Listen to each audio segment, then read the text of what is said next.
Now, core member Rita Ushie has had a NYSC year extended by 2 months. And what's the reason? Doesn't really make any sense. Because she criticized President Tinubu's administration in a viral TikTok video back in March. Now, in this video, Raye broke down in tears as she described how tough life had become under the government, the current administration, accusing the administration of worsening the economy and ignoring ordinary Nigerians. Now, this was our own way of just letting out our emotions. But soon after, she was reportedly threatened by NYSC officials. Now, for those who don't know, NYSC is the Nigeria Youth Service Corps, and this is like a gap year in between university and where you start working, where you get to serve the country for free. And then she was dragged before disciplinary panels and finally sanctioned despite offering an apology. Now, civil rights groups are calling this an assault on freedom of expression. Her supporters saying that she's been punished for not for wrongdoing, but for speaking her truth. And that begs a question: is this an overreaction by the NYSC? Are people truly, is there truly freedom of expression? I know that they say that there's a right to freedom of expression, but the right after that is not guaranteed. There's a saying that says, oh, there's a right to freedom of expression, but freedom after expressing is not guaranteed. And this brings us back to that, because why will a lady or a gentleman come out crying and talking about the economic situation in the country? That's how I feel about how things are happening for me. It's not an indictment, it's not libel, it's not slander, it is what it is. And so why does she have to get extension of a service here? Service in the first place is not something that many people want to do these days, because they are put through, I mean, that's a story for another day. Just to pour more light to that, let us start by saying, looking at what is wrong and what is right. Now, two angles now. I'll first and foremost approach the angle of her speaking up, saying the way she feels. In that video, did she mention or did she utter any word that could, throw the country into some, dismay or something? Did she act in any way that would, gear towards treasonable offense or whatever? An offense that will drag the nation to, to some unreturnable position. I don't think she did. All she did was to complain as a human being, right? As every Nigerian complains. Exactly. We've had people who have complained more, even those who are in office. Unfortunately, it just so happened to be that they needed a scapegoat, really. And so somebody could have made a phone call somewhere, to the head of NYSC saying, look, so person did this, please, okay? And it's on a social media page, make an example out of her. But however, whatever be the case, if the content of the video, right, is not changing the cost of bread in the market, it's not reducing our oil price, it's not, affecting fuel price, it's not affecting some certain things, allow the young girl to be. It's called social media for a reason. Absolutely. It's social. Social. It's media. So again, on the other end, it's important that we see the backstory of this. It goes to show you that whatever it takes, whatever you put out there, you should be responsible for it. We now have a monitoring body that looks out for content that will damage the image of Nigeria, that will also create some level of negative narrative. Those agencies are out there, and they are tied to cybercrime and some certain other things, and they are at work. They're being paid salary, so they'll do their work. So if they don't have something to hold on to and they see anything that is, within that context, they will bring it to light and then inform the necessary bodies to take action. Now, that is one. The second question is there a provision in NYSC that now makes anybody say, we will increase your service here? If such thing does exist, then they're well off on the right to have done that. But was there a proper panel? Because I don't know if there's a proper panel sitting. We don't know for sure. Again, so it's all alleged that they sat her down. Because someone can just call on the phone, listen, you did this, so we're going to give you an extra, extra time. But if there was a proper sit down, which went through, a proper arrangement in context with the provision they have, in the NYSC, then I would say good and fine.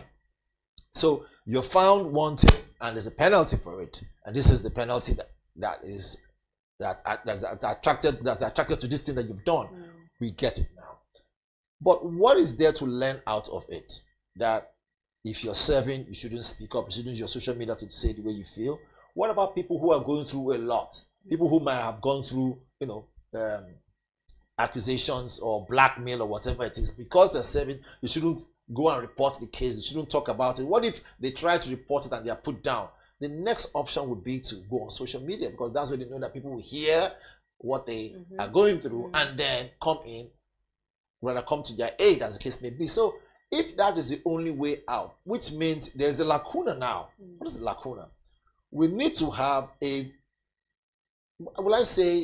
investigative body, that when you have such issues and you're serving, you go to that body first. Did she do that? Again, this is a general thing that's facing everybody, and she just ranted normally. I could have gone on social media myself. Yeah, and now said, look, I'm tired of the traffic in Lagos, tired of traffic in Abuja. What's going on with the country? What's going on with Does please. That mean you also be, what penalty would that be for you? Exactly. Extending what? Exactly. So she didn't say, again, that video, or whatever video that she made, she didn't say NYSC is bad, or exactly. or this, it's just or, a personal, just general how she's flow. feeling. So I wish we could actually watch that video. I mean, so that our viewers will see it. So while we wait for that, let's just establish one fact, which is, if she didn't run courses on NYSC, I don't see the reason why she should be given an extra 2 months of service. That's just my honesty. Right, but speaking of social media, let's see what people are saying to this conversation on social media, on Twitter. Nafiu says everything she did was well within a constitutional right. The president should resign if he's not willing to accept criticism and insults. Wait, hold on, before we go ahead. This particular write-up, it kind of is pointing towards an angle where, okay, it was the president that instructed. He didn't instruct anybody. So so I don't agree with this guy's write-up. I mean, everything she said was within her right. I agree with that part. The second part, the president should resign if he is not willing to accept criticism and insult. Look what I'm talking about. I mean, again, I'm not making a case for the president, but he has come out so many times to say, okay, I've heard you people, I've listened to you. He listens a lot, and so he has responded. But about insult, seriously speaking, we should have some level of decorum. Not everybody should just come out and insult the president like that. But however it is, she didn't insult the president. Okay, all she just simply did was she vented the way she felt about the situation. Now, if you come out and insult the commander-in-chief, that you should be arrested for. Right. Let's be honest. If you do that, simply means, one, as a Nigerian, you expect, in fact, you are fueling other people to do the same, and that borders on our narrative. Okay, as a responsible citizen, if you have some form of grievance, or you're not happy with a certain thing, there are proper channels to go to. But if you come out publicly, especially when you're a public figure, and you rain insults, and you accuse the president about something, or you accuse whoever it is that is in office on something that obviously didn't happen, look, there is a jail term for that. It's called defamation of character. You are charged. There's a charge for that. And if you're found wanting, you go to jail. You see what's happening with, well, not if she's going to jail, but she's being asked to pay 50 million naira, right? That is Senator. Haven't come out haven't come out to now say all those things about the Senate president. Defamation of character. So normally, if you insult the sitting president, you might be called to book, and if you're unlucky, you go to jail. I think one thing I must say here is that perhaps, I know that we're looking at a new public hearing for the constitutional review, but I think perhaps every Nigerian should understand or get maybe a reorientation on what is constitutionally acceptable or not. Because I'm still on the side where you coming to say, things are hard. I'm going through a lot in this country. I'm seeing red.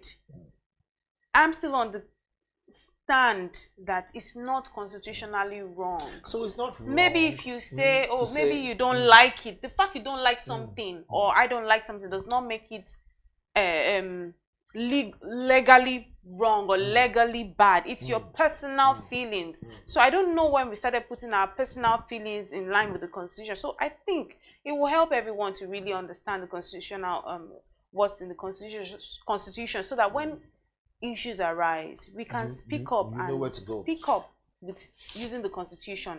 That way we can win any case. Talking about speaking up again, if you recall, she didn't really insult the president. So I think she should not be, dragged that way. It's even too much. It's too much for her. Because her mental well-being is also there too. Okay, she's a young girl. She didn't expect it to go that viral, but it has already. But however, as much as there's freedom of speech, I tell you, every human being, no matter how immune you are to it, if you are rain curses and is direct from an angle of being official, you'll be called to book. I agree with that. But